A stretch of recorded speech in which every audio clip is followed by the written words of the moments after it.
welcome back to another one of your flip lectures. Today we're going to talk about the Progressive Era. So just to quickly review, remember that Progressivism was the political movement that was primarily interested in social problems and especially believed that the government should take a more active role in solving those problems. Remember also that Progressivism is really seen as a reaction against the policies of the Gilded Age, a reaction against the hands-off, laissez-faire government policies and the idea of social Darwinism. And the Progressives are really linked to another group during this time known as the Muckrakers. And the Muckrakers were investigative journalists that went to expose the hidden problems in the United States that have been largely ignored by the rest of American society. One of these Muckrakers went by the name of Ida Tarbell, and she was instrumental in writing articles on John D. Rockefeller and criticizing the Standard Oil monopoly. And so Ida Tarbell's pieces, including a history of the Standard Oil Company, are actually going to end up moving public opinion against some of these bigger companies.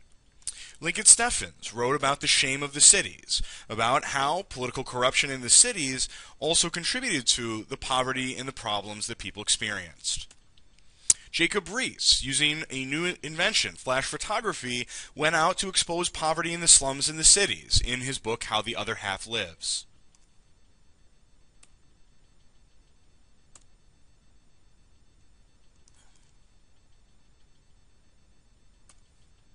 Also, a photographer by the name of Hine set out to photograph child workers, and he was instrumental in getting child labor outlawed.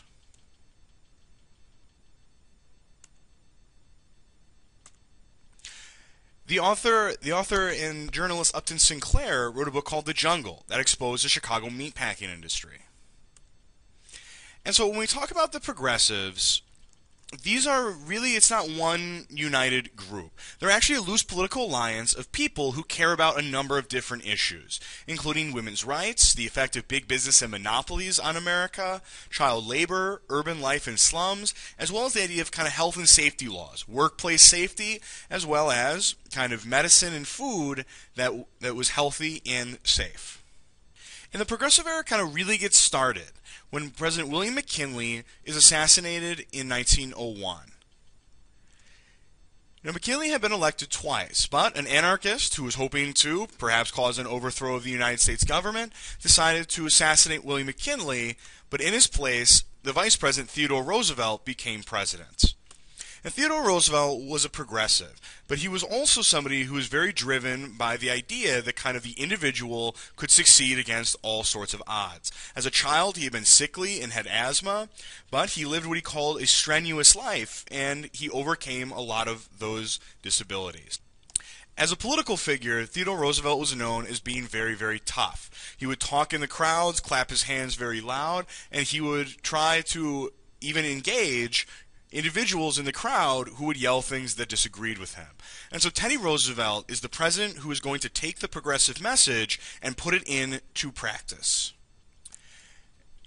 And Teddy Roosevelt, when he becomes president, offers the country what he calls the square deal. And there are 3 C's of the square deal: the conservation of natural resources, the control of corporations, and protections for consumers. And so under Theodore Roosevelt, the square deal goes into place. The first part of the square deal is the conservation of nature. In that, Theodore Roosevelt is instrumental in creating the national forests and other protected areas in the United States today. The square deal also involved controlling corporations, something known as trustbusting, in which large and powerful companies like John D. Rockefeller Standard Oil were actually broken up into smaller companies to allow for other people to compete. He also created the Bureau of Corporations and started the first regulation of railroads using the Interstate Commerce Commission.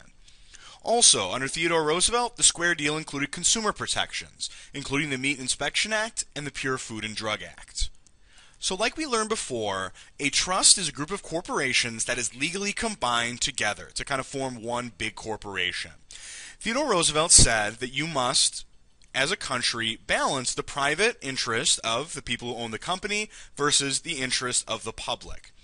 And Theodore Roosevelt said, "We draw the line against misconduct, not against wealth." And so Theodore Roosevelt's idea was there were trusts that weren't hurting the country, and there were big companies that were. And so he enforced the Sherman Antitrust Act in order to prevent large private businesses from eliminating all competition and thus being able to kind of set all the prices, all the standards, and not allow for any competition. Theodore Roosevelt was also the first president that believed that the U.S. government should be a mediator to mediate disputes between labor and management.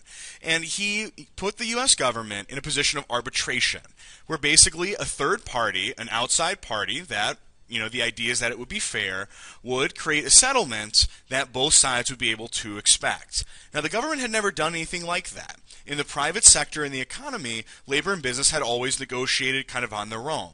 But Theodore Roosevelt thought that this was a big problem because these disputes were hurting the country. And so, in the expansion of government power, Theodore Roosevelt pushed for the government to be the arbitrator between management and labor. The Square Deal also created the Bureau of Corporations, which today is known as the Federal Trade Commission.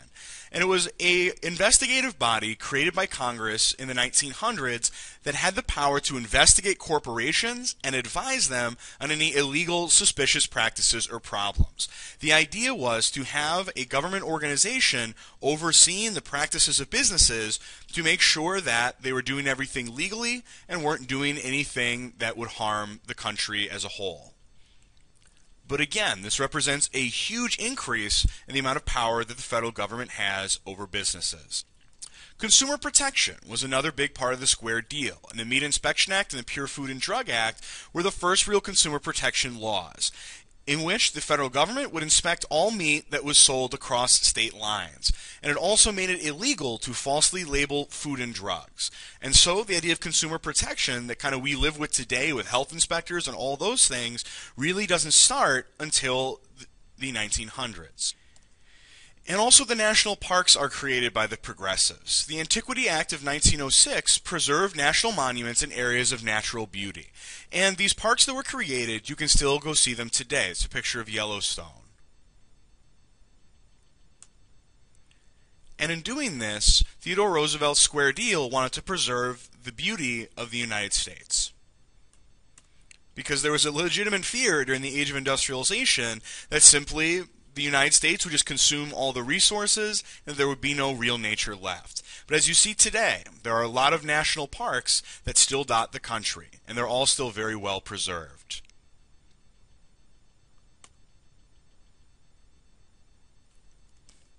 So after Theodore Roosevelt, the next two presidents, William Howard Taft and Woodrow Wilson, were both considered progressives. And they continued this campaign of the expansion of government power into various parts of American life in order to try to address these social problems. And so the legacy of this movement is rather large. It is a huge expansion of the role and the power of the government. In consumer protection, the regulation of business, even the 16th Amendment allowed for an income tax for the government to raise more money for all of these programs and laws. Also, public opinion is going to shift during the progressive era about how government should act and how government should be involved in the lives of citizens. So Americans, because of this time, they begin to actually expect the government to step in to regulate the economy more and to solve the social problems of the country, like poverty, pollution, and all those other things. And ultimately, the progressives lead to a lot of meaningful reforms. It will lead to the end of child labor, health codes, workplace safety laws, consumer protections, environmental laws, and social welfare. We're going to talk further about how the role of the United States government continues to expand throughout the years, but this is really where that idea that the government should be very involved in the lives of its citizens, that's where that idea really starts to take off. And so in summary, industrialization and urbanization, because of how rapidly they happened, had both positive and negative consequences. The progressive movement was a reaction against those negative consequences, and the progressives looked to the federal government to try to solve the problems of the era. And this changes Americans' expectations because they begin to expect the government to have a role in the social problems